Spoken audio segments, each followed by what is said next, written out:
Doctor Abdul Qadeer Khan. Doctor Abdul Qadeer Khan Pakistani سائنسدان ہیں، Pakistani atom bomb کے خالق ہیں، پاکستانی قوم کے محسن ہیں۔ آپ 1 اپریل 1936 کو انڈیا کے شہر بھوپال میں ایک اردو بولنے والے پشتون گھرانے میں پیدا ہوئے۔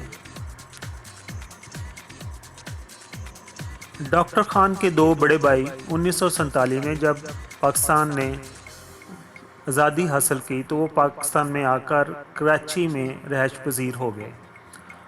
1952 میں بھائیوں کے اصرار پر انہوں نے بھی پاکستان کی طرف سفر کرنا شروع کر دیا۔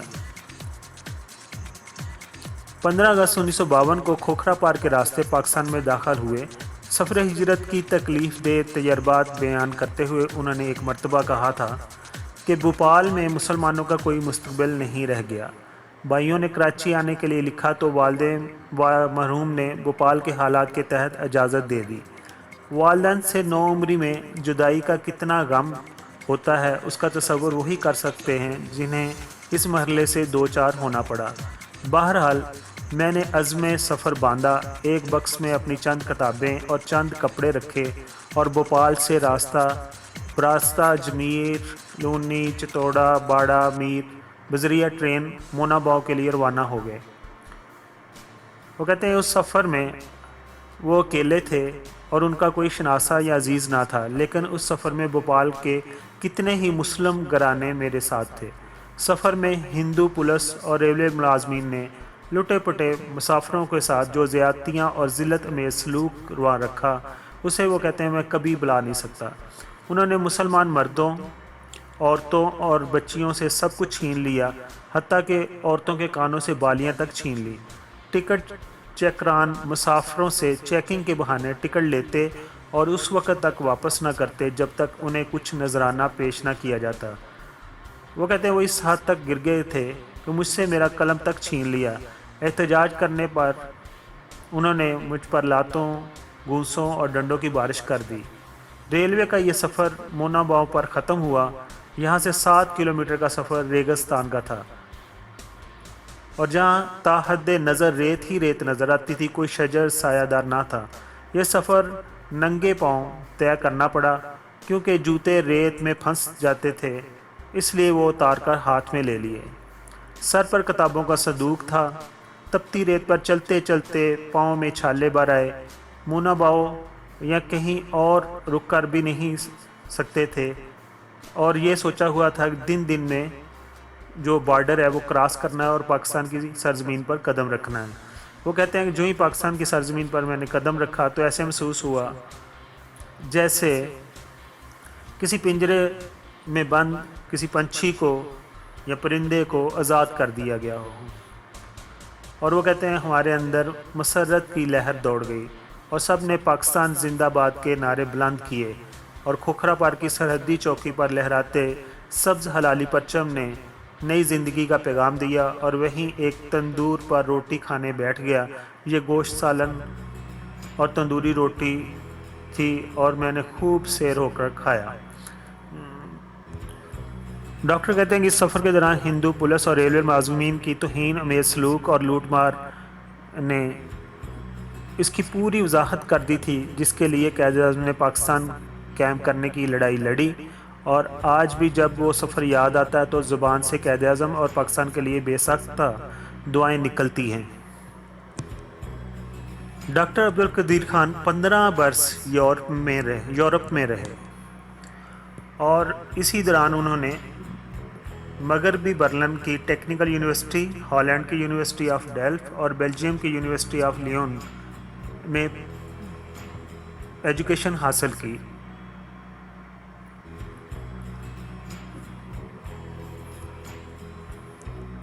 ڈاکٹر صاحب نے ہالینڈ سے ماسٹرز آف سائنس جبکہ بیلجیم سے ڈاکٹریٹ آف انجینئرنگ کی اسناد حاصل کی۔ 31 مئی 1976 میں ذوالفقار علی بھٹو کی دعوت پر انجینئرنگ ریسرچ لیبارٹریز کے پاکستانی ایٹمی پروگرام میں انہوں نے حصہ لیا۔ بعد ازاں اس ادارے کا نام صدر پاکستان جنرل محمد ضیاء الحق نے